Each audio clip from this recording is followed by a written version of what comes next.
بسم اللہ الرحمن الرحیم۔ السلام علیکم ورحمۃ اللہ وبرکاتہ۔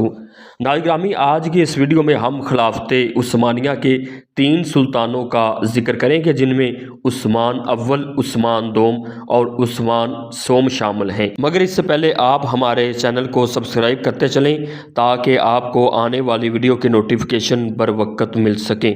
تو ناظرین گرامی، عثمان غازی، جنہیں سلطان عثمان اول کے نام سے بھی جانا جاتا ہے، انہوں نے ایک آزاد ریاست قائم کی اور اپنے باپ ارطغرل غازی کے خواب کو پایا تکمیل تک پہنچایا، اور آج ہم ان کا کردار کورلش عثمان میں دیکھ رہے ہیں۔ عثمان غازی نے تمام ترکوں کو اسلام کے پرچم تلے جمع کیا اور آزاد ریاست کے حصول میں کامیاب ہو گئے۔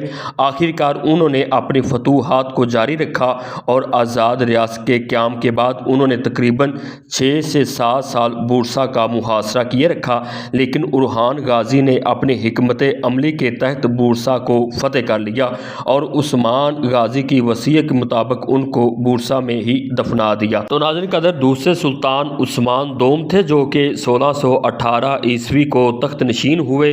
وہ 3 نومبر 1604 عیسوی کو استنبول ترکی میں پیدا ہوئے اور 20 مئی 1622 عیسوی ان کی وفات بتائی جاتی ہے۔ 1607 عیسوی میں عائشہ نامی شہزادی سے شادی کی۔ ان کے والد کا نام سلطان احمد اول تھا اور والدہ کا نام ماہی فیروز سلطانہ تھا۔ ان کی والدہ نے عثمان دوم کی تعلیم و تربیت پر انتہائی توجہ دی، حتیٰ کہ عثمان ثانی عربی، فارسی، یونانی، لاطینی زبان میں ماہر اور مشہور شاعر بھی بن گئے۔ وہ عثمانی شہزادوں میں سے ایک مہذب شہزادے تھے اور وہ 14 سال کی عمر میں تخت نشین ہوئے۔ عثمان دوم نے اپنی جوانی کے باوجود اپنے آپ کو ایک سینئر حکمران کے طور پر عوام کے سامنے پیش کیا اور پولینڈ پر عثمانی حملے کی ذاتی طور پر قیادت بھی کی۔ تو ناظرین گرامی، تیسرے عثمانی سلطان عثمان سوم تھے، جو کہ 1699 کو ادرنہ شہر ترکی میں پیدا ہوئے۔ وہ سلطان محمود اول کے چھوٹے بھائی اور مصطفیٰ دوم کے بیٹے تھے اور ان کی والدہ کا نام شہسوار سلطان تھا۔ انہوں نے لیلا نامی عورت سے شادی کی۔ عثمان ثالث نے معمولی درجے کی تعلیم حاصل کی۔ اوائل عمر میں ہی لہو و لعب کا شوق تھا، شطرنج کھیل میں رغبت حاصل تھی۔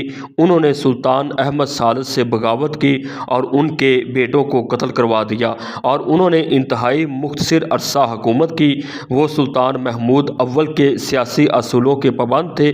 1754 عیسوی میں جنگ 7 سالہ شروع ہوئی، جس نے مغربی حکومتوں کو 2 مخالف جماعتوں میں تقسیم کر دیا۔